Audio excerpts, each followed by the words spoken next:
Next Chapter with Prim Siripipat is a production of iHeartRadio.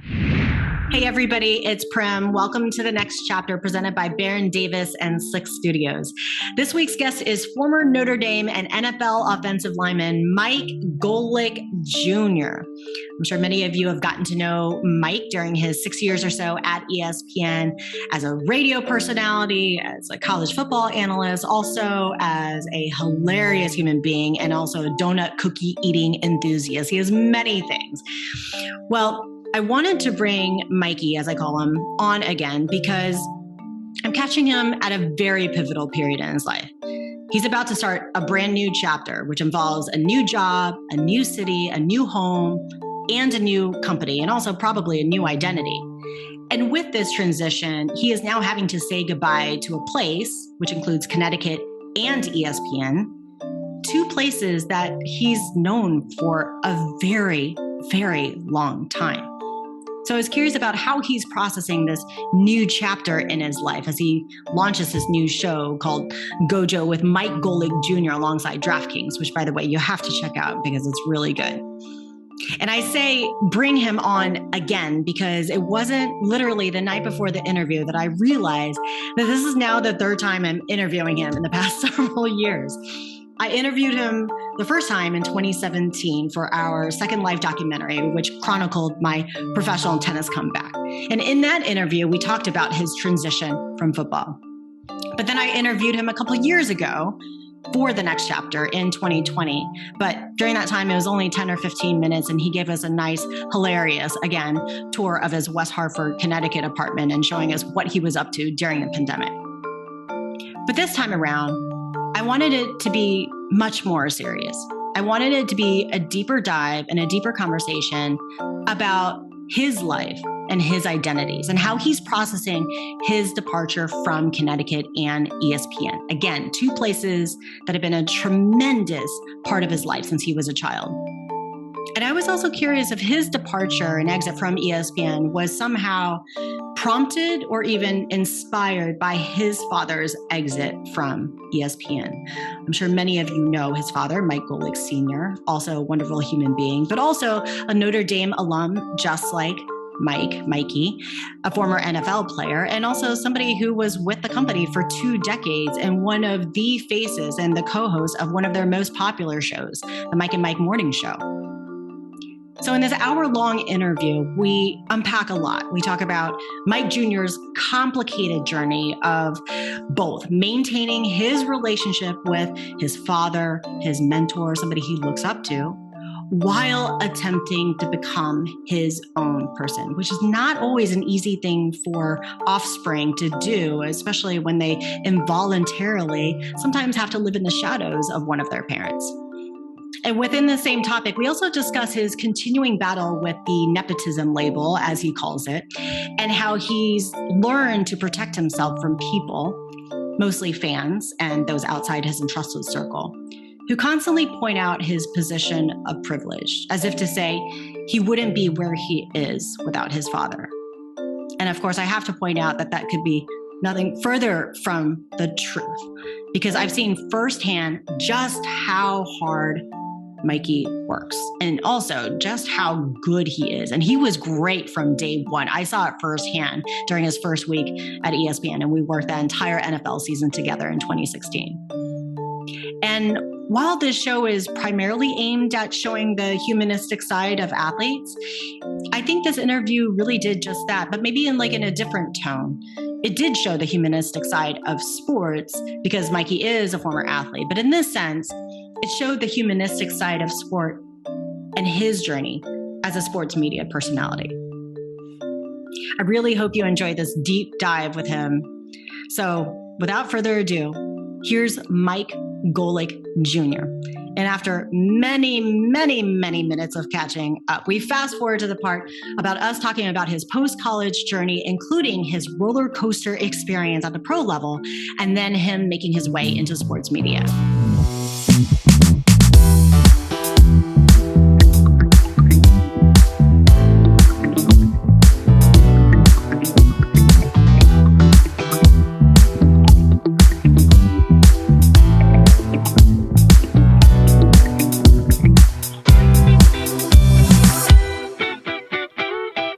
Hi, Mikey. Hi, Prim. That was my formal intro. Do you like it? I do. You know what? As we learned long ago in John Swatsky's interview seminars, sometimes brevity is the way to go. We have trimmed the fat off opens and just gotten to the core.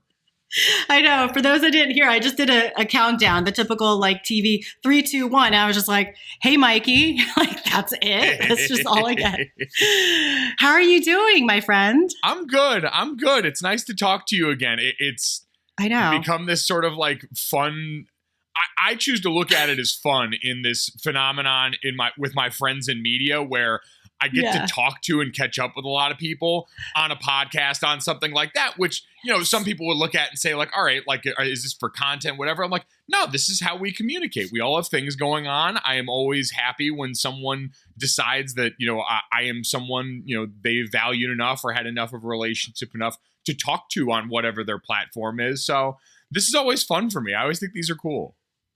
I'm so excited to talk to you today for a variety of reasons. I'm excited to learn more from you and about you, because I think that's like the awesome thing about these conversations is in many ways, like you said, it allows me to catch up with old friends, but it also allows me to ask questions that I don't think I would typically ask in a personal setting, whether it was just like, we're getting coffee or drinks or whatever else. So I'm just really excited to dive into all these different areas of your life that maybe we haven't talked about. And maybe, I don't know, maybe you have or have not talked about.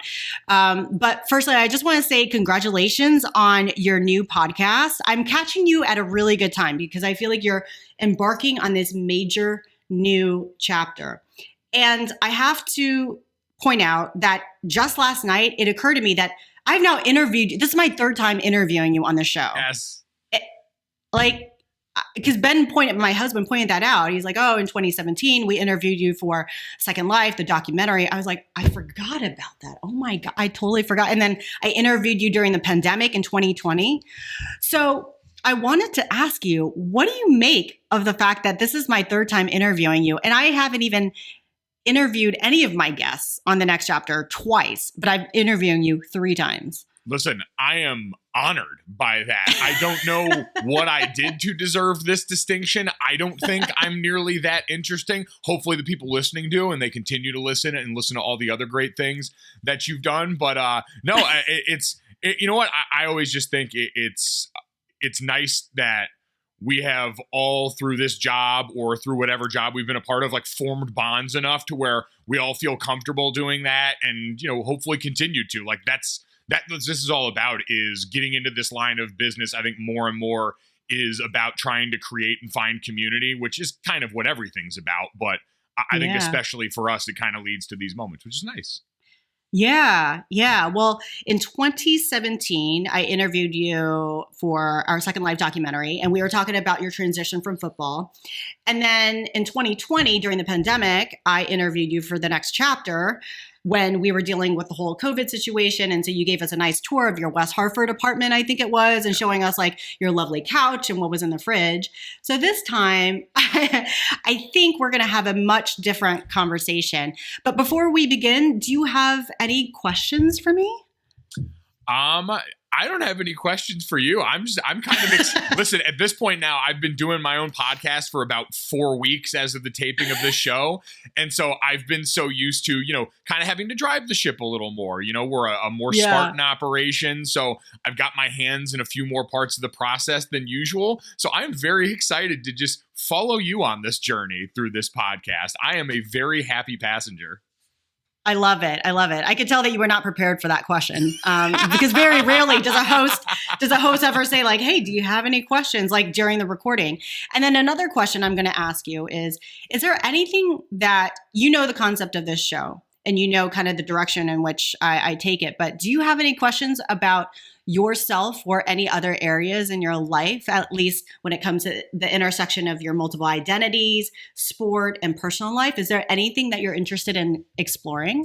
I think I'm always interested, and I know like I think about this through myself and my own maturity a fair amount, but sports maturity to me is a very weird concept. I was talking about this to someone the other day because I've always thought that through my own personal experience being around teammates, that being in a locker room for, deep into college, for guys that go into professional sports as well, there's parts of it that I think, like, and I don't want to sound this in a way that's disrespectful, but in my mind, like, there were areas where I thought, oh, you know what, like, it kind of stunted my growth as far as having to learn how to take care of myself in certain ways that were always supplied by the team.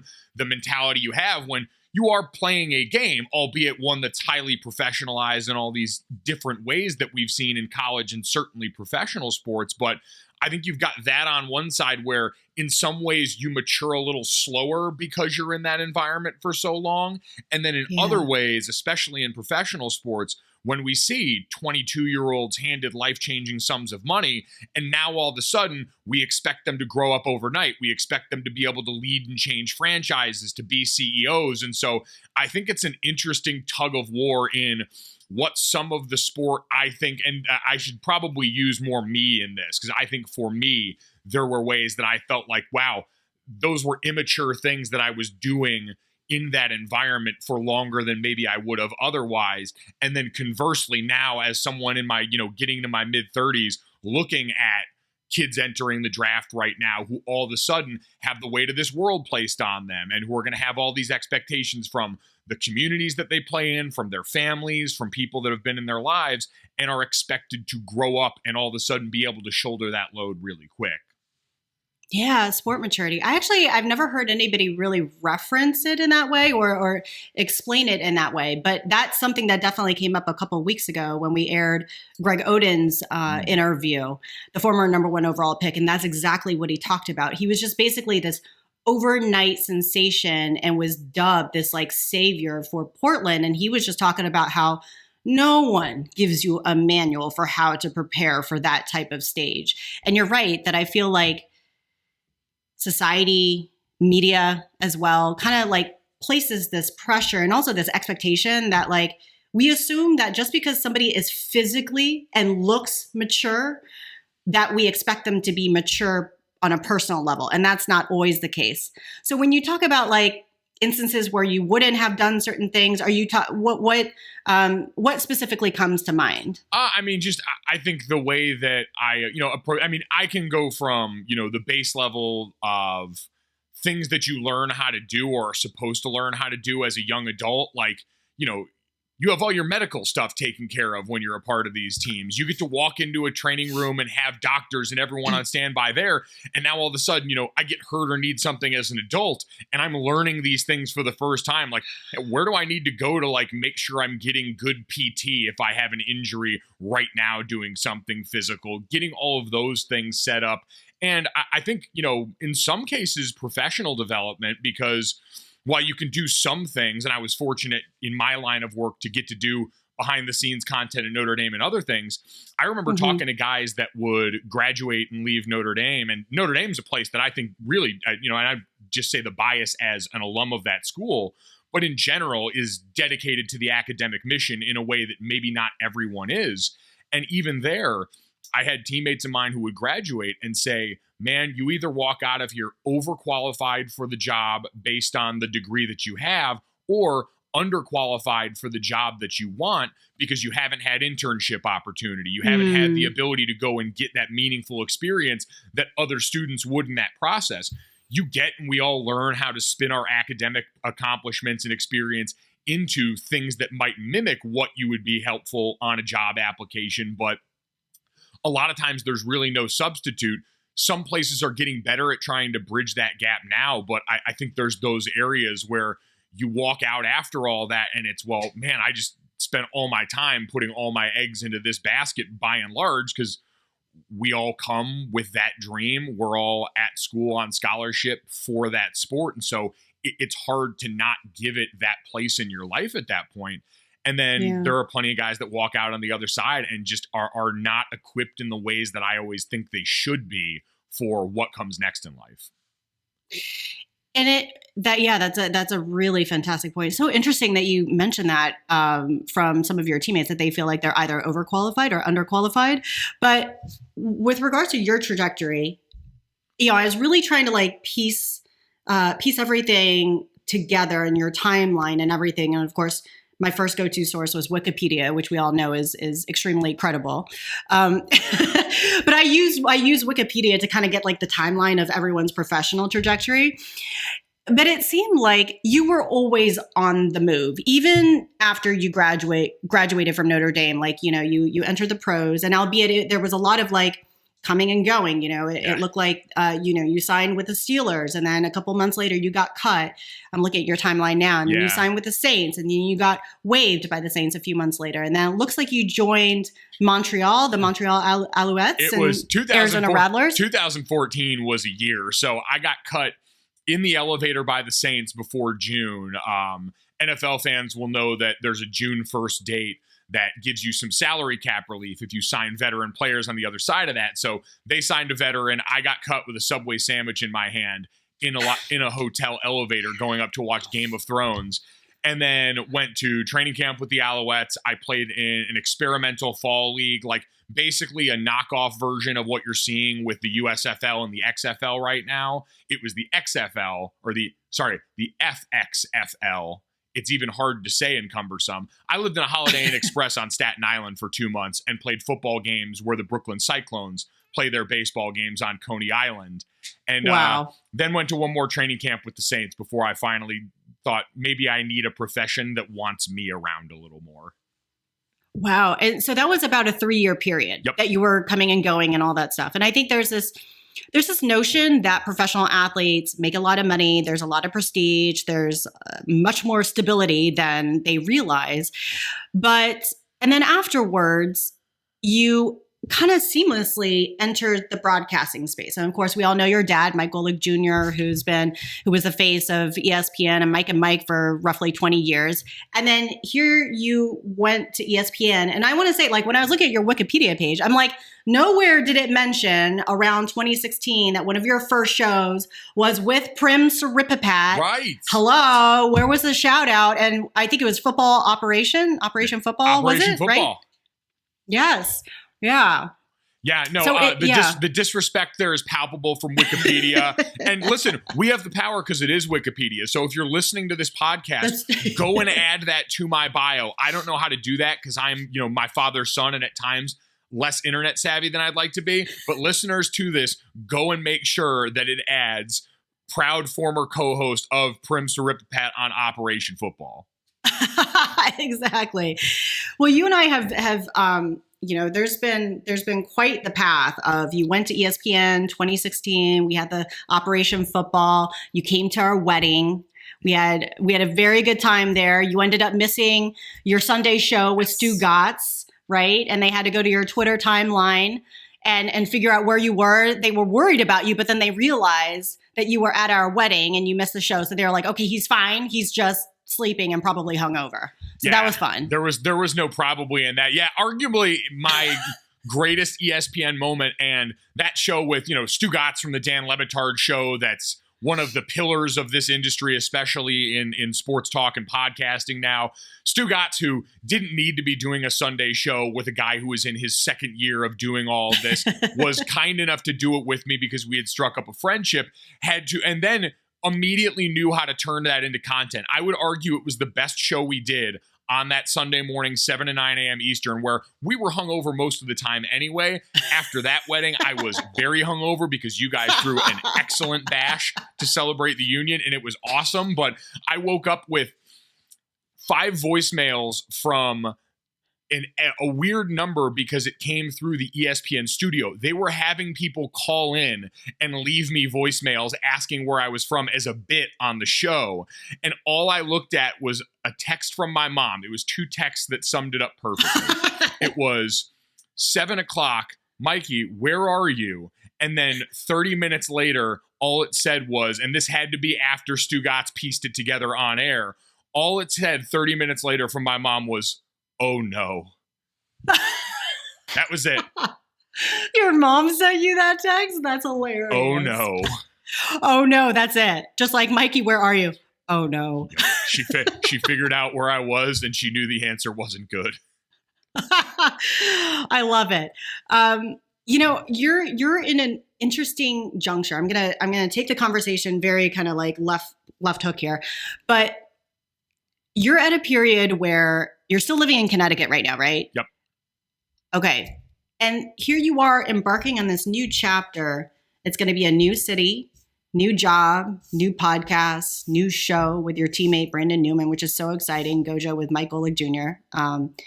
It's just like, there's just so much new stuff going on. And I think when I was thinking about your reflecting on your just general personal, professional, athletic trajectory, I think what's so unique about your story is that your family is so deeply intertwined in your personal journey, whether it has to do with football or Notre Dame or ESPN. So have you given yourself any time to process the fact that you're leaving Connecticut, leaving ESPN, just embarking on this brand new chapter? Yeah, so the ESPN part, I've been able to process a fair amount. I mean, when I finished at ESPN in February of 2022, and it was the week of the Super Bowl. And then from there on, I didn't work again until the first week of May. So I had almost 11, 12 weeks where I was on the shelf and had the time to kind of pull back. And I had talked to so many of our former colleagues, people that had left ESPN before, and was just kind of, picking some of the brains of people that I was in contact with. And everyone kind of universally said the same thing, which is enjoy the downtime now. I was fortunate to know I was going to be doing the podcast with DraftKings. I knew where the job was going to be. There were just things that had to happen behind the scene for it to go through. And everyone, to a man, to a woman, said, enjoy this downtime now. Make sure you stop, force yourself to kind of be present and be still for a little bit. And so I did get to process that. I got notes from you and so many of my other, current and former coworkers and people that I had called teammates. And it was incredibly humbling to see that, because you don't know going through the day-to-day of our job. You think you're doing your best to be a good teammate, to love the people that you're working with, to try and, put your best foot forward and earn respect, because as athletes, I think we're all wired, at least, especially for me at the beginning, coming to ESPN, it was very much that mentality of being a freshman where, while this is ironic because it's a job that involves talking, it was be seen, not heard. Like, yeah, I'm going to do that, but it's for the rest of the time, I'm not here to try and overstep my bounds. I'm here to show through my work that while the nepotism tag was understandable, because I did get a leg up in getting into the building because of Dad, I wanted to show people through the work that I was committed to being there because I loved this. I wanted to do this since I was in high school. I was someone who was going to show that commitment to my job rather than tell people about it. And so to see on the other end that it at least resonated to some extent with the people that I had been around work-wise was definitely humbling and, a good reminder that, all right, like there were a few things you did right that you can take with to the next spot about how you approach this, how you approach the people side of the business and who you're working with and kind of what their needs are. So it was, that was kind of my reflection of the time at ESPN. Like I was so grateful for all the opportunity they had given me. It was 6.5 years with a lot of life packed into it. I had gotten to bump draft off my dad's, 20 plus years at ESPN. So I was so familiar with the place. It kind of was like when I went to Notre Dame to play football. I had been growing up around that my whole life, so I knew a lot about it and then got to have my own experience firsthand. And so at ESPN, I knew a lot about it. I knew a lot of the people. My bosses were people that had been producers on Mike and Mike. I had known them since I was 11. Justin Craig, who was the programming director in radio, I had known since I was 12 years old.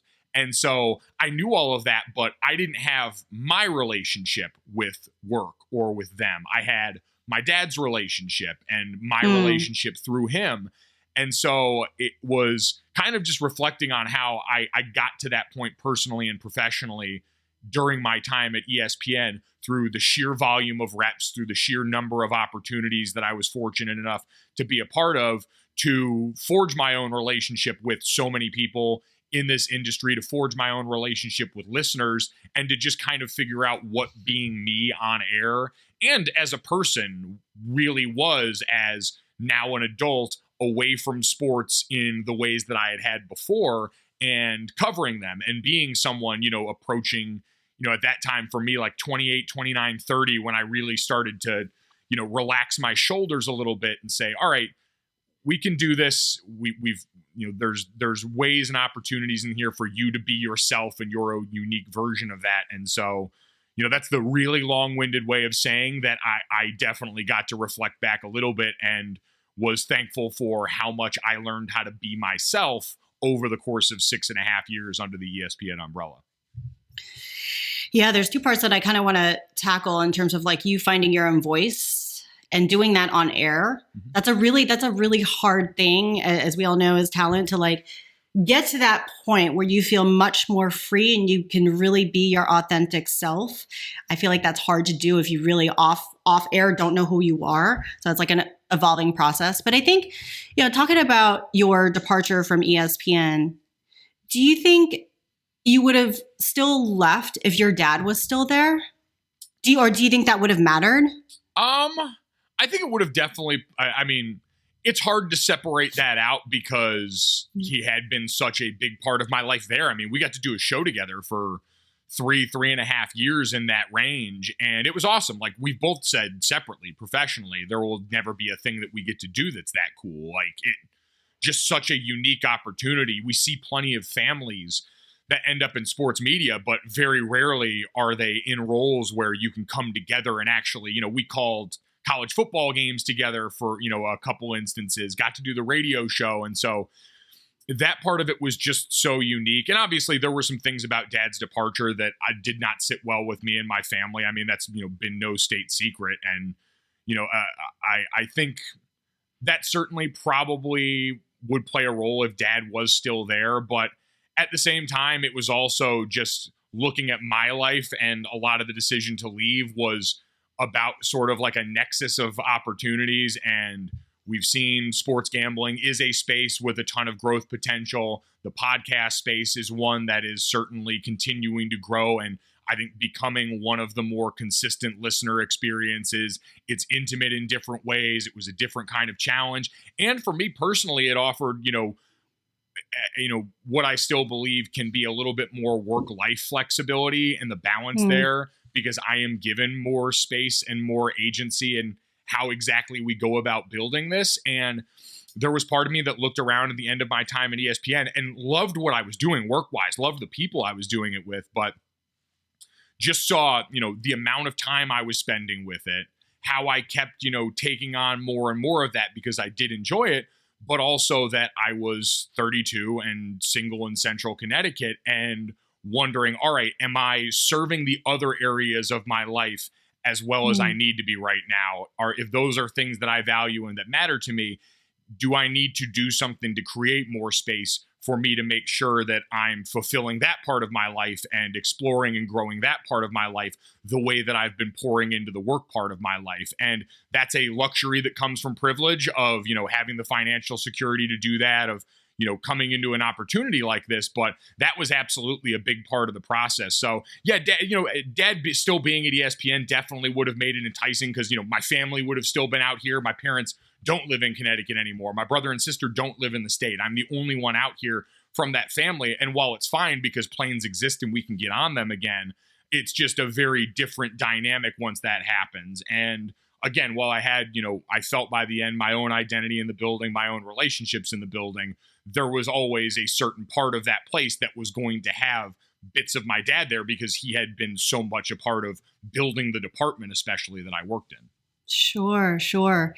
Yeah, that makes a lot of sense. It's almost like it seems like this life event seemed to be the door that gave you an opportunity or like precipitate or prompt this next move in your life. It's almost like with the pandemic, I feel like it forced people to take steps that they were going to take 10 years from now, but it just kind of sped things up a little bit. And it sounds like that was kind of the case for you, where your dad leaving, while that may or may not have been, an explicit reason for your departure, but it certainly opened the gateway to like looking at other parts of your life and saying, this is good. I need to start hitting up these other areas now at 32 years old. And now I have to look for my next chapter and an opportunity that's going to be able to like fill all these other spaces for me. Yeah, well, and I think too, there's something to be said for seeing it done by someone close to you, because it's also daunting. Like and you can probably speak to this, and I've talked to a lot of people. Leaving the ESPN umbrella is a daunting thing. There is safety in those 4 letters. It is a brand that people trust, and when you're under that umbrella, it can help grow your profile. It can give you all this attention. There are a ton of good things about it, and the opportunities that come from a place that also owns the rights to so many sports. And so that was always something I was like, there's no way I'm ready for that. Like, I'm not someone that enough people care about separate from ESPN to go and do all of that. And, you know, I still like don't believe that's the case. You know, I believe I can go and work hard and try and create. And I think that was yet another thing where, for me growing up, I always said I wanted to be my mom and dad. They were my heroes. I wanted to do the things that made them them. And I got to watch my dad do all the things that I wanted to do. And I just said, okay, those are things that help make him who he was as a man, who my parents were as people. And so following that and seeing that, I got to see, all right, these things are possible because he did them. That's in a weird way. Like, listen, as a cis white male, like, the world is open to me. Like, there are an infinite number of possibilities for people that look like and, you know, are the gender that I am. But it did help me understand why representation is so important for groups of people, because for me, seeing an actual copy of myself do all these things made it feel like it was possible, made it feel like it could be expected that I could accomplish all of these things. And so dad leaving after 20 plus years at the same space and going and finding ways to, you know, not reinvent himself, but just figure out the next phase of his career in the way that he did so well and made me so proud watching it, was also one of those reminders of like, all right, it's possible. You've watched plenty of your friends leave and have success and be really happy doing this. And now you just watched your dad, who you got to see that day-to-day process up close in a way that I didn't get to see with my friends, with you, with other people that had left the company. And so maybe it was just another instance of seeing, all right, it's possible. I watched the way that he went through that day to day, and it doesn't have to be as scary or daunting as I make it in my head. Yeah. I mean, since your arrival in 2016, you've seen a lot of people go. You know, I think shortly after our wedding in March 2017, and then I got laid off along with, you know, it was probably one of the biggest layoffs in terms of talent and big faces. We saw like Ron Jaworski and Ed Werder, of course. A couple of the names are back. I remember actually running into Jerome Bettis, the bus at an Atlanta airport shortly after I got laid off. And I remember seeing him and I was like, I'm like so embarrassed to go say hi because I had just been laid off. And I just felt like it was just this weird place. And then, but we went and said hi. But little did I know that he had gotten laid off too. Wow. And I'm like, well, if the bus gets laid off, then I should be okay with being laid off. Not that I'm comparing myself to him, but you know, it's an interesting dynamic. You're right, of having to leave ESPN. And if you don't mind, I do want to play a little clip. Been the interesting part watching for all of us is I know my mom's been a wreck throughout all this, seeing the nice notes that everyone has sent and all that. And it's appreciated, but we joked and said it felt like a funeral and all this. And I realized, like, for us, it's a little different and it's a little happier because even after we turn off the mics, you still get to be our dad.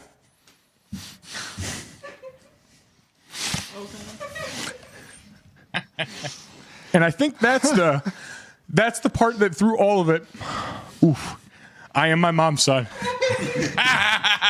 That's the part that through all of it. And when we grew up, you know, it was such a big thing, and Mike and Mike became this big phenomenon, and there was so much that came along with that. And you always made sure that it was about us. And you always made sure that you were around for the stuff that we did. And we felt that and we saw it, and it meant so, so much to grow up feeling like that you could do anything because you two made that possible, because we got to watch the way that you guys woke up every day and loved each other and loved us and supported all of our dreams through that. It's the reason Jake is a great husband right now. It's a reason Sydney's going to be a great wife, and they're going to be great parents. You're going to be a great husband, too. And come hell or high water with my mom, that is going to be the case, too. But you always put that at the forefront. You stopped calling college football games when we got to high school because you wanted to be around and support us. And then to get to do this with you for the last 3 years it'll be the highlight of my professional life, my personal life. I love you so much. To get to do the thing I always wanted to do with the person I always wanted to be is such an insanely surreal thing. I will never forget it. So well, thanks, I Dad. appreciate that. Well, thank you. Thank all of you. Nobody going to jump in here and help, huh? The interesting thing about this show has been we moved here from Arizona because it was our baby. Yeah. We never aspired to do anything more than the radio show.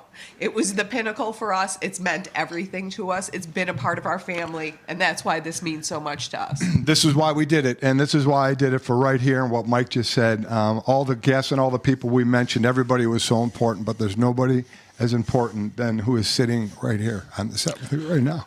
Thank you all. What comes to mind when you watch that clip? The audacity that I didn't think I was going to cry when I was kind of getting my thoughts together before that. Like I said it in there.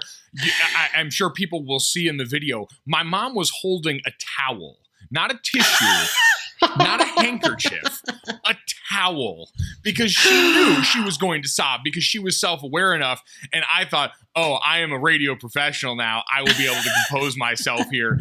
And it's the Mike Tyson line. Everyone's got a plan until they get punched in the face. And you guys heard the audible version of me getting punched in the face by the emotion of that moment.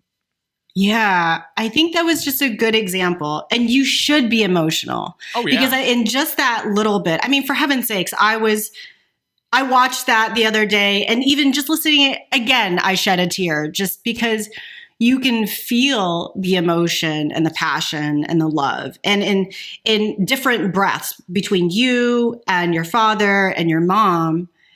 Again, as I said earlier in the interview, your path is so unique because very rarely do our aspirations or hobbies or interests or careers, do they so deeply become so intertwined and blended with our family. But with your situation, it really did, like moving to Connecticut and all those things. So yeah, I just feel like it's impossible to compartmentalize. It's impossible for it to not be personal because it has been a part of your family. You know what I mean? Well, and I think that was always the goal. And that was how I learned this industry through my dad. Like everyone, I think, has a choice in all this. And a lot of people do it differently and in different ways. But for my dad and for Greenie, when that show started, it was, this is going to be a family show. We're on in the mornings. We're in people's cars and living rooms. We're going to give up this part of our lives, which practically meant if you guys do something funny, we're going to talk about it.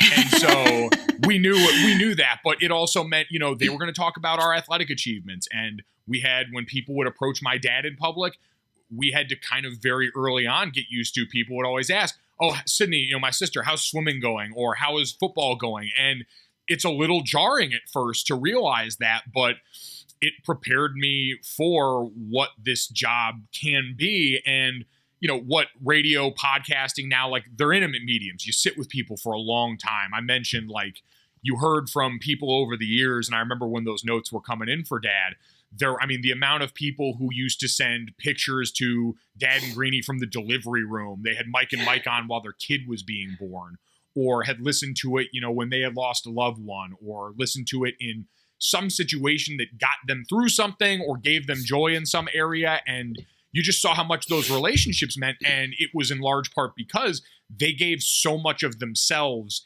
in that show. And again, not everyone has to do that. There are plenty of really successful people in this industry who don't make any mention of their family life and keep that part separate and believe that that's supposed to be that way. But, you know, that was just not how I was brought up in this, you know, both life and in this industry. And so, yeah, it led to that moment where we could sit on set there and people were familiar enough with us through my dad for that to mean something in that moment. And, you know, I think everyone, you know, we got a lot of notes that day after that moment from other people who had opportunities to work with their parent or work with their child in whatever their job was. And I think, among many things, because we can always talk about what the goal is when you're on air in radio or on air in TV, like what we're actually there to do. But I think part of it is always to, give of ourselves so that people can, find the bits of themselves in that. And that moment where it's, all right, hey, there's something that we just put on screen there and something of our lives that we put out there that a lot of other people met with kindness because it was familiar to them, because they had things that they had wanted to say to their parent, to their child. And, maybe it gave them that opportunity to talk, which was, pretty cool to share that with everyone, but also just for me selfishly in that moment, for my family, just a cool opportunity. Like you said at the beginning of this podcast, we don't always get to talk like that in normal life. Like, it would be a little jarring if I just bust out and said that to my dad sitting around watching TV in the family room. And it's not to say you can't have those moments, but it just gave me kind of the opportunity to sit, reflect on what it all had meant, what that lifetime of things, because I meant everything I said, like all those things were true. And it did have such an impact on our family as we were going through figuring out how to kind of exist in a little more public space, and to get to sit, compartmentalize those thoughts, and then get to actually say them to dad and, give him his flowers in that moment was, a really unique experience, and one I definitely treasure for sure. I feel like so many people watch that clip and we're so either envious, but also just like in awe of just, wow, what a great family. Like, I wish our family was like that, or I wish I could have that relationship with my, my brother or sister, mom or dad, and I think that's one thing that came to mind when watching that. And which I would also like to remind people, we fight and we cuss each other out a bunch of times. Like, it's one of those things you take the good moments like that when they come, certainly, but like, that's also like people learned over the years, we're not perfect. We're not even close to that. There is, we're human like everybody else, but at the end of the day, it's grounded in that love, which I think is definitely an important part. Yeah, you could definitely see that. I think my next question for you is, and I've talked about this with other athletes whose parents were also prestigious, big time athletes. And it could be you could feel so blessed in many ways because you have like this path and this blueprint that's kind of laid out for you. But in other moments, it can also be very difficult because in many ways, the offspring might feel as though they're in the shadow of their parents, or there's this level of expectation. So I'm just curious, like, now I feel like your answer might've been different from 10 years ago, but now sitting here at 32 years old, what has that experience been like of not only being so melded and similar with your dad, but just the fact that you guys have the same name as well? There's so many things from football to Notre Dame to the NFL to ESPN to media personality. Like, what has that been like for you, and being alongside and with, but also trying to create your own identity separate from your dad? Yeah, I think that's one that took me a lot longer to kind of grapple with in any sort of meaningful way. Like, when I was a kid and I was playing football, I got, the nepotism stuff. Then I got people saying that the only reason you're going to Notre Dame because you were a legacy.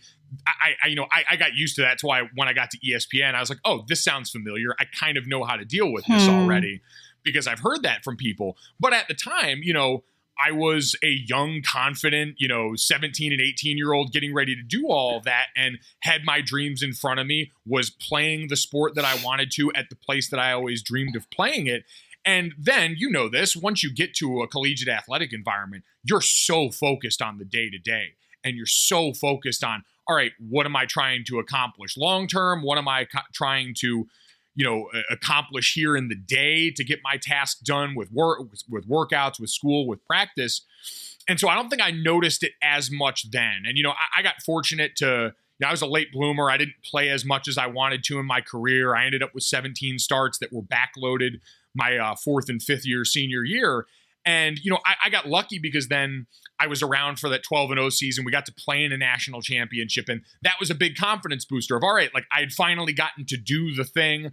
I had done it at a level that got me to a place that was something different. And, something my dad pointed out, he's like, I didn't get to play in a national championship, all that. And so I think that certainly helped, but then it creeps back in when all of a sudden my foray into professional football was the Wikipedia page we mentioned before, which was a sip of coffee and a complicated one at that. And so then once I did that and got into the media thing is where I started to really have to say, okay, we've been charging through this for so long. Now I'm starting to feel some of the, well, I feel like I'm only in this building because of dad, and I feel like everyone else feels that and is staring at me with that in mind. And I wouldn't blame them if they were. I don't feel like I accomplished enough athletically to be able to speak on these things about these people playing the game at a level that I couldn't touch, alongside people like my dad who had resumes that were far exceeding what I had at that time and what I had done as an athlete. And so all those insecurities started to creep in at the beginning, and that was what made it really hard to be me on air and even figure out what that was. It wasn't till I just, through sheer volume of reps, spent enough time with that, got comfortable enough, started to realize that though my experience wasn't his experience, and my experience wasn't Dan Orlovsky's experience or Jeff Saturday's experience, or all these people that I looked at alongside dad who to me were doing the job the way that I wanted to do it, or at a place in their career that I wanted to be, I started to realize if I'm just sitting here trying to be them, I'm always going to come up short. But, and I remember I was talking with Bomani Jones about this one time. And because again, it really took me a long time to truly settle down, be comfortable, get to a point where I could really start to, be the fullest version of myself on air. And I remember talking to Bomani about it, and he's like, listen, you're a smart guy and you've had unique experiences that you can draw on in these spots. He kind of was the one that reminded me, hey, sometimes even though your athletic experience wasn't a decade-long pro experience, you can go back to that stuff you experienced in the locker room and bring people there. And I mean, God, it's the first advice my dad gave me is take them where they can't go, the listener. Take them inside the locker rooms that you've been in. And so once I realized that just because my experience didn't look the same as those people, it was still valuable. There were still parts of it that I could draw from, and I got more comfortable doing that. I think that was when I started to kind of say, all right, like I was always proud to be my dad's son. It was always way, way, way, way more good than it was people people saying a negative thing or feeling like there was a negative outcome from it. Like, I don't want that to be the takeaway, because I still maintain it is, it's done so much good for me having that same name and being associated in the way I was and getting to follow and have that roadmap before me. But I think I reckoned with it more when I got to ESPN, just because the proximity was even closer. And so being next to him, I did have to also figure out, all right, how am I different? What are those ways? And when we were talking with each other on the show, a lot more of those started to shine through. A lot more of the things that we disagreed on or differed on started to shine through. And I said, oh, okay, like there are a bunch of these things that are just unique to me. Why don't I keep exploring them? Why don't I keep seeing how they look in all these other platforms around ESPN, digital, college football, all these different areas? And I think having to kind of put myself in each of those spots made me focus more on coming back to, all right, what's unique that you bring to the table that you can offer no matter the setting? And that all of that kind of led to that point where it was, all right, I had been able to walk this path that dad had blazed before me, and now I'm comfortable enough to veer off the road and explore some other things because I know a little bit more about what makes me tick. Thank you for sharing that. There's so much that I want to dive into, and I just want to say that you don't by any means come off negative, and there's no but. You don't come off negative in any way. I wanted to shed light on that because, and this is one part of not only showing the humanistic side of sport, but the humanistic side of our industry. Because our industry you have to have thick skin to deal with the stuff that we do. No one will ever understand like the messages, the stuff, the hate, especially with social media. Now everyone's got social media courage. It's so easy to throw a comment when people are sitting anonymously behind a computer screen. People just have no idea. And I wanted to shed light on that because I could even hear it come out in like even in just the 40 minutes that we've been talking, there's just like this tone of like having to qualify and justify what your situation is. And like for me, being a PhD student in counseling psychology at Fordham, like one thing that we talk about is like really when we're working with clients or whether or not we're doing like some sort of activism is recognizing privilege and the privilege that we come from. And so that's like a word that I've been really trying to learn more about, but you've done it multiple times. I don't know if people were able to pick up on it, but you really like pointed it out multiple times, about like being a cisgender, like white male and, recognizing like who your father is in your family and having those doors open and all that stuff. But what that tells me is that unfortunately, people have reminded you time and time again of your privilege. And so my empathy goes towards you about like just the type of stuff that you've had to deal with of like, I don't know if you've ever felt like, isn't what I'm doing just enough? Like it doesn't have to be because of my dad or my family or somebody else. Yeah. And I think every once in a while you notice that and that stuff gets to you. I've always, been able to kind of look and see just comparatively, and listen, everyone's problems are relative. They're all our own. We're allowed to feel bad when bad stuff happens to us. But God, like looking in your mentions, looking in Mina Kimes' mentions and seeing the way women get treated in our industry, seeing the way athletes get treated. Like, I think that experience has certainly made me more cognizant and been a great reminder that when we're covering players, these are human beings and we get separated behind the microphone every once in a while. And sometimes we say things that are a bit out of pocket because there's some distance between us and the subject. And that's when I really have to zoom back in and go, man, listen, you had buddies that got death threats on the team too. Like I had friends of mine in college that were getting death threats for plays that they messed up in a football game. So it's a good reminder to that extent. But I think the other part of it is I always thought I'd just beat people to the punch. Like I knew what I was and I knew how I got here and I wasn't ashamed of that. Like I knew I wasn't just doing this because it's like, all right, well, dad did it and I know I can do this and I know I can get a foot in the door. Like I wanted to do this. And I always made sure like, I kind of asked myself that question going in. I was like, if this is something you care enough about to want to do and spend the time with, then you're going to be able to weather whatever people say because you're going to admit it up front. And I do admit that up front. Like, I don't want to make it sound like I got here all of my own will and hard work. Like, this isn't a bootstrap thing. I had a lot of help to get here. And then I had to be willing to do the work once I got there. And I think to your point about sharing all that, I think it's that level of honesty is good because in sports and in life, we lionize stories where it feels like people did everything by themselves. And we love these tall tales and we love building people up into myths.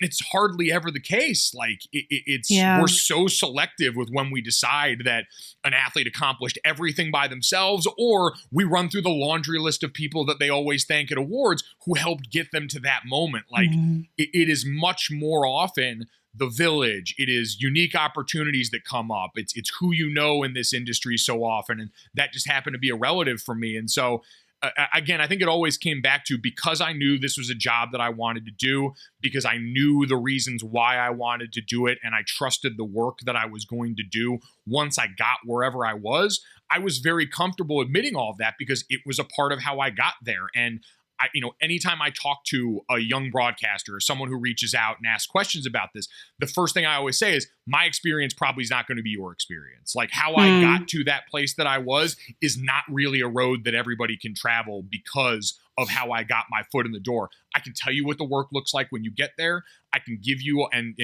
put you in contact with people who had an experience that could be closer to what you're getting ready to deal with. But I always, and this is a thing I stole, or an idea that I heard Katie Nolan talk about when we were working together.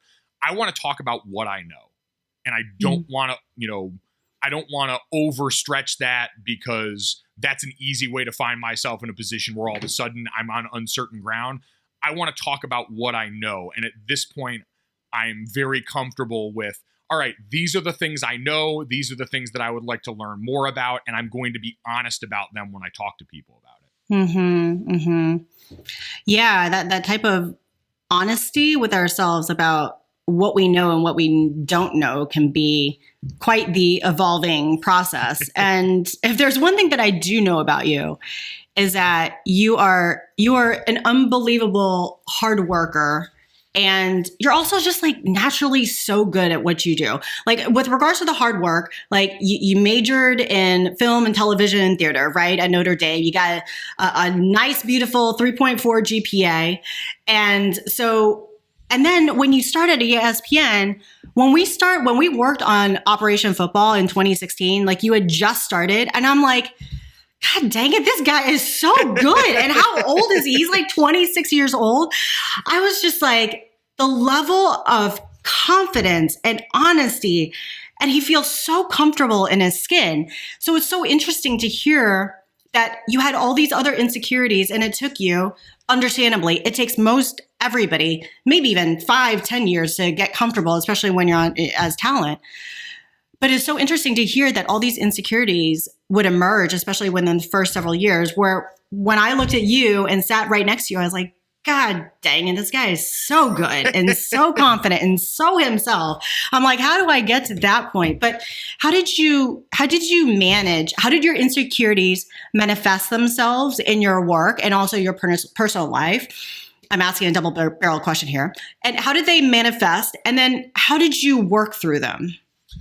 I think they just manifest in more, because like you said, I tried not to let it leak on air too much, but I didn't think I was as good on air as I eventually got, which, none of us should start at the place that we end up. What's the fun in that? You don't learn anything. I didn't, there was plenty I didn't know, but I did know, to your point, like that was the one thing I was aware of, was I thought I was naturally better at this than I ever was at football. Football was a grind. Like I was physically at a place where, Central Connecticut high school football, I could, walk out and kick ass. But I got to college and got reminded very quickly that I was not bigger, faster, and stronger than so many of my peers. And so I was the guy that had to, work to keep weight on, that had to be a technician, because that was how I was going to, go and accomplish what I needed to do. And so football to me was something I think, markedly less talented at than I was naturally at this, because I had a big personality, because I had grown up around this and seen it from my dad firsthand for so long. Again, I got to see a genetic, almost copy of me doing and saying and going through all of these things. I didn't grow up watching my dad play football. I grew up watching my dad be a sports broadcaster. And so I had all that baked in. I had the benefit of his experience when I walked in, and I had a personality that I think is naturally kind of outgoing. So that was, all kind of covered up the fact that behind the scenes, and I think this was really one of the things, is part of the insecurity was you don't get a ton of feedback. No. Like that's the part of this that I always tell people too, is hunt feedback aggressively, because it's not like sports where we get done with practice and we go watch the tape. And there is a right way and a wrong way to do things. And we go through and we have very frank conversations about what right and wrong looks like. Because if we don't, especially in football, people get hurt. If I'm 3 inches short on a block, my buddy, the running back, gets cracked and might end his season, might end his career, or might just sting really bad tomorrow. So we have those honest conversations that are very blunt, that can sometimes, turn into confrontation, because that's what that requires. It's obviously less dire here. And you have people that, it's like a social contract, right? Where you agree, hey, we can give each other honest feedback, and we're not going to take that personally. We're going to, because we want to do that.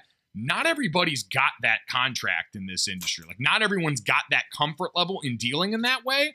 And so you get a lot of people that just, will pat you on the back, will say, good job, want to make sure that you feel like you're doing well. And that was really, really hard for me at the beginning, because I felt like I didn't know what I was doing. I felt like I wasn't what I saw in all of these other people that I admired and wanted to emulate. And I didn't really know how to get there. And at the beginning, I was dumb and I was too nervous to ask, which was, a problem I had in school in a lot of instances, where none of us want to be the one to raise our hand and ask the quote unquote dumb question.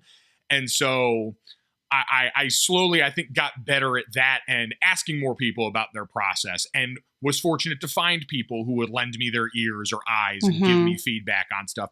Obviously, Dad was at the front of the line on that because I could always go to him, and I knew him and my mom were, listening. My mom has consumed more sports talk radio and more of what I've done than any person on earth. But I knew I had those people, but it was just finding enough of that to where, along with all the reps, which is the thing everyone tells you need in this job, I think in getting some of that feedback kind of helped ground me a little more, and kind of helped, like I mentioned, the feedback I got from Bomani, the feedback that I got from other coworkers of ours, kind of helped me calm down some of the insecurity, and that helped me prep better for the different shows that I was on. It helped me come to meetings and be more involved in the process because I felt like I had a better handle on what I could give back. So I think the feedback, honestly, and that massive difference from the feedback we got as athletes versus the feedback we then got as broadcasters was really a big point in that, and a big turning point for me.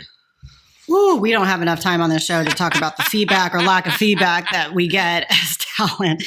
I don't even know where to begin. I feel like this is like one of those like red flags where it's like, how honest should I be at this point? But you know what? The cool thing is that it's my show, our show. So I'm going to be honest. Yeah, I think the feedback is a really big issue, especially in our position as voices and talent, because you're right that you put it so eloquently. Like, not everybody is engaged in that social contract. And even if they are engaged, that doesn't necessarily mean people are good or equipped to offering feedback. I can't tell you how many times people said, Prim, you need to be more confident. Prim, you need to be more yourself. Prim, you need to show more personality.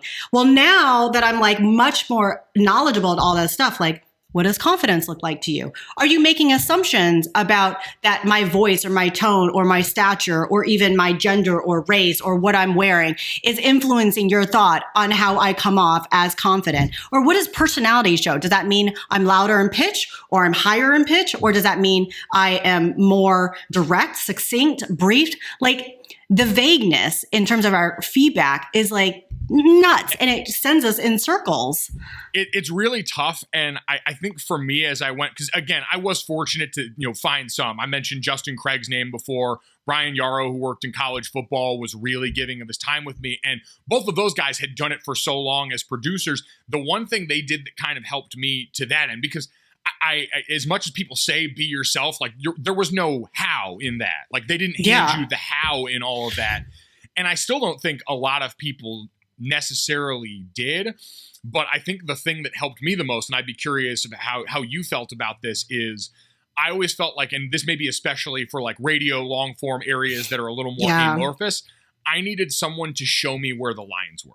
What does the structure have to look like around this so that I can color inside the lines? I know I keep bringing them up, but when I was starting to do morning radio, I was 4 to 6. I started off with Robin Lundberg as a co-host. He was unfortunately part of that first round of layoffs that you mentioned. And on the other side, they weren't going to put another co-host in that time slot. So I had to figure out how to host solo radio.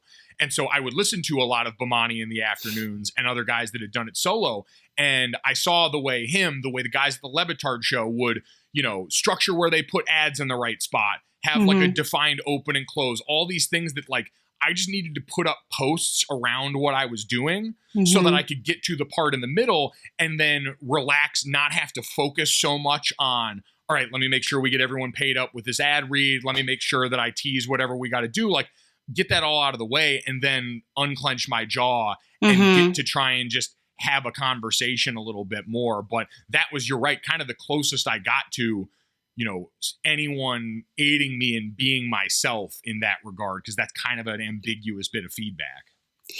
Yeah, it's, I think this conversation is, what I'm about to say is directed to people who are in a position where they offer feedback.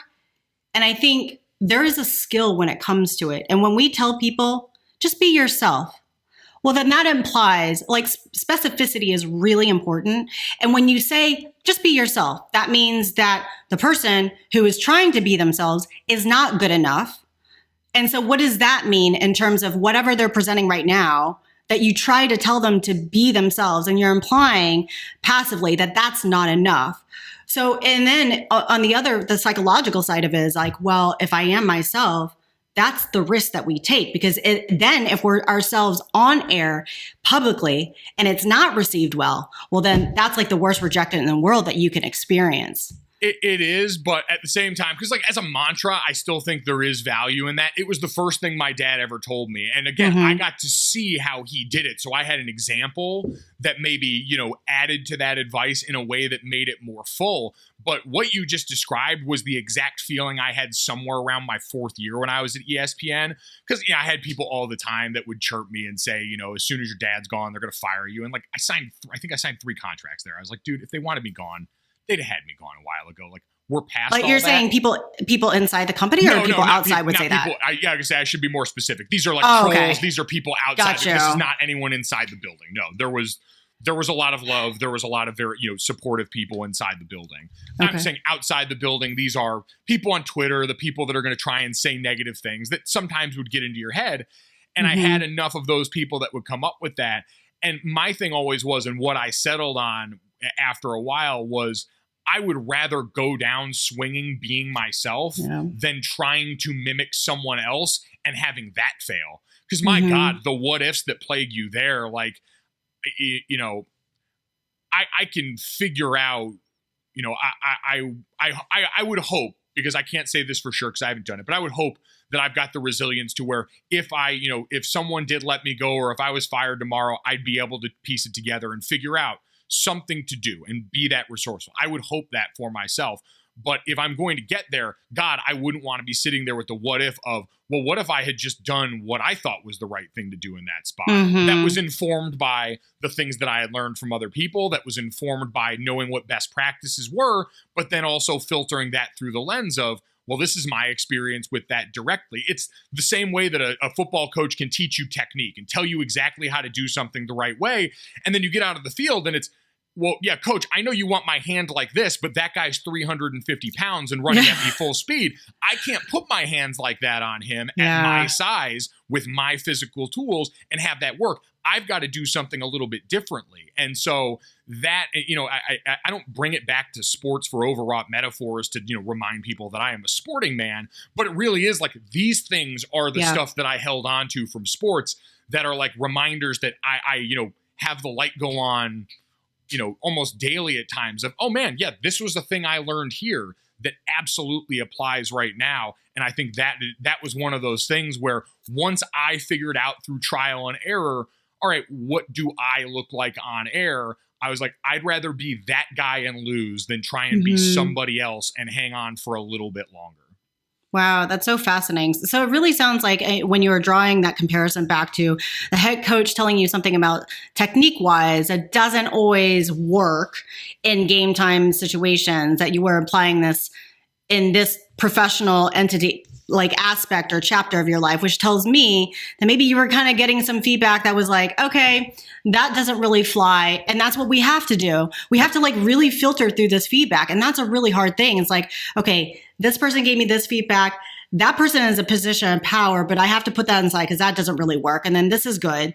So I guess my next question is, who are you? Like what have you come to find out about yourself over the past several years after working through all these insecurities? Like, who are you as you embarked on this new chapter, new city, new show, new company, now, start in your 30s?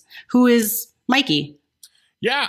Well, I found out that Uncle Mikey is a title that fits really well. Like I've gotten to do, I say, I joke that it's been great practice, but it's been super fulfilling. Like a lot of my friends and former teammates got married when we were pretty young. And so a lot of them have, multiple kids at this point, kids that are 5 and 6 years old and have little personalities and know me and are excited to see me when I go and see them. And that part's been really cool watching, so getting to be that version of me that gets to have a relationship with the kids of people I've known forever, that's going to get to do that with a blood relative now when my brother and his wife have a kid and my sister just got married. So there's the part of me now that as my family has spread out and grown, that we're not all in the same place. Like I'm making extra sure to be mindful of that. I want to be the best, son, brother, uncle that I can be in all these instances first and foremost, because hell, if the last 2 years have taught us nothing else, is at the end of the day, that's all you've really got. And I'm fortunate to have it. So I think I start with that. And then, from the job side of it with this, like, and with the approach of the podcast, like I looked a lot more at who did I like listening to and what did they do well. And the thing I always came back to was like the sense of community. I thought that was the cool opportunity about the podcast space. And I've already seen some of the fruits of that start to bear in the way you can connect with people because of how much time you're spending with them, because of how, like you just said it, this is my show. I can do what I want. You can spend more time with the stuff where normally the radio clock would have been going off in my head. Like, all right, we got to get back to what happened in the game last night and veer back into that. And so it's another place where you can be more giving of the things that are of interest to you. And I think that's been the fun part is I've also figured out, like, I'm interested in a lot of stuff, like passions at the top of the list. Like, we've seen so much happen in college football and college sports recently. It's made me realize that my chief end in covering that sport is to make sure people understand and empathize a bit more with the players that are playing the sport and that we do right by them as a core. We've all made a lot of money. I say we, like me and the college football media, the college sports media. We've made a lot of money off the backs of people who haven't been making money. And so the way that I can try and sleep at night, and maybe that's, maybe it's still fruitless and it's something that I should morally grapple with more, but I'm like, all right, I have to make sure that I'm trying to do right by these young people that are in the middle of this, that are steadily trying to get more rights and all that. So that's something I've come back to it as kind of like a real core why of like really trying to make sure I honor and tell those stories the best way I possibly can around that sport. And then, for the rest of it, it is just really going back to like being a good teammate. Like, I want to make sure that when I talk to people and when I work with people, they feel like what they're doing matters. They feel like they've got a valued part in that process. And Lord knows I'm not always perfect. I mess that up all the time. And I, can want things my way just as much as everybody else. But I think if I was going to try and, hopefully, if I get to a point where, again, find out what other people say about you, I'd like it to be, he's a good teammate with the people that he works with there. He doesn't take, sports too seriously, but takes the serious parts sincerely enough and tries to do right by them, which, again, super long-winded answer because that's all I give. But I think those are kind of the things that I've gravitated to are like, doing right by those players, the sense of community that sports can allow and making sure that that's used in the right way. And then, just going back to being the family member that I want to be with the people that are actually close in my life. It sounds like, thank you for that. I like the long-winded answer. It's not a long-winded answer. It's supposed to be long-winded. And it sounds like you've really thought this through and have had to kind of adjust and reflect and reprioritize maybe some of your values and like what matters to you. And that's always changing. The one thing that I kind of realized for myself, and I tell other people too, is that as we evolve and get older, our priorities and our values are going to change. And because of that, our needs and our aspirations are going to change. So if you were speaking to Mikey 2.0, what kind of advice would you give to him now? I would say do a better job earlier putting up boundaries. It won't affect your career in the ways that you think it will. When we're all kind of afraid to do that, I've gotten, to your point, a lot better at saying no to certain things and kind of understanding and seeing when I need a minute to just sit by myself and recharge or go be at a different spot and recharge there. Like, I've gotten better at spotting that. And so I would say just be more mindful of that in the beginning. Don't worry as much about what everyone thinks of you. Like, everyone says control what you can control, and it's hard because we're all human and we all feel it. We feel the words that people say. We feel that, we get inside our own head about that stuff. Like, that would just be a general thing for me, both in this job and in life, is get out of your own head a little bit more. Like, it's not always as bad or as dire as you want to make it out. Relax. I've said a couple of times, let your shoulders slump down a little bit. Like, just, work hard and treat people the right way. And that'll get you to a good enough place to where, the rest is going to be, circumstance, opportunity, and all that stuff. Work hard, treat people the right way. I think that can get you a pretty good, pretty far down the right road that you want to be on. Yeah, boundaries. Yeah, it took me a while to figure that one out too. And it's the one question that I had, and yet I find it odd or maybe poor interviewing that I'm asking it at the very end of the interview. But the one thing that I learned about myself, so I was wrapping up my first internship. I had over 20 to 30 clients. I was working at a college counseling center, and I had to terminate, what we call terminate, close out my relationship with 12 of these clients. And it was really hard. And my supervisor kind of mentioned that how I'm processing this transition will be similar to how I process previous transitions. And a lot of the times what happens with transitions is a new chapter, but also saying goodbye to some things. So the one thing that I was curious about how you're processing your current transition, which involves saying goodbye to Connecticut, saying goodbye to the Mikey 20-year-old self and ESPN and this side of the family. Curious how you're processing this transition, and does it bring up any sort of commonalities or similarities to previous transitions, such as leaving football? Yeah, I think there's an equal level of like nervous excitement. I always say, like, if you're nervous, that means you care, and that's usually a good thing. So with this, I've been nervous about the podcast because I've been nervous about the podcast because I do care about, how this goes. I do care about doing a good job. I do care that a new employer has put enough faith in me to invest in me and say, we believe that you can make something that people want. So, there's nervous excitement about that. There's also the difference in this transition versus the last time is the last time it was nice to settle somewhere because, and I don't mean like settle for something. I mean like settle down because like you mentioned, I've been living off couches and out of hotel rooms for the better part of that 3-year stretch. And so to come back here, I just sold my house out here that I've been in for 6 years. Like I hadn't been anywhere for 6 years since I was a kid growing up in my house in Connecticut with my parents. And so having a place to put down roots was really nice, and getting to be around here and getting to have things I was familiar with was really nice. So this one's a little different. I have a great base of people that I know and love already, where I'm going to be moving and being out on the West Coast, but it's still a lot of newness. It's day to day. It's leaving behind the familiarity of those things. And I've kind of looked at it as a challenge to myself. It's all right, like career-wise, this is a reset. You're going to be challenged in ways that are different from what you were doing at the previous job. And in some ways that's exciting because there's a lot of potential. And so I'm trying to just sort of keep it open to whatever comes that way and try and take my hands off the wheel a little bit instead of white knuckle driving this thing. And so we'll see if I'm able to execute that. It's a fun thing to say right now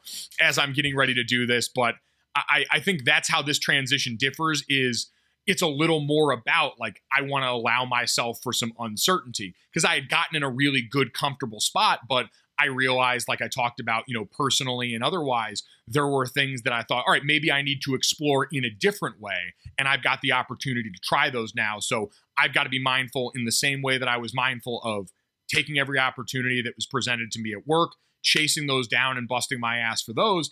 I've now got to be mindful of putting myself in position to grow in the areas I claim to want to grow in.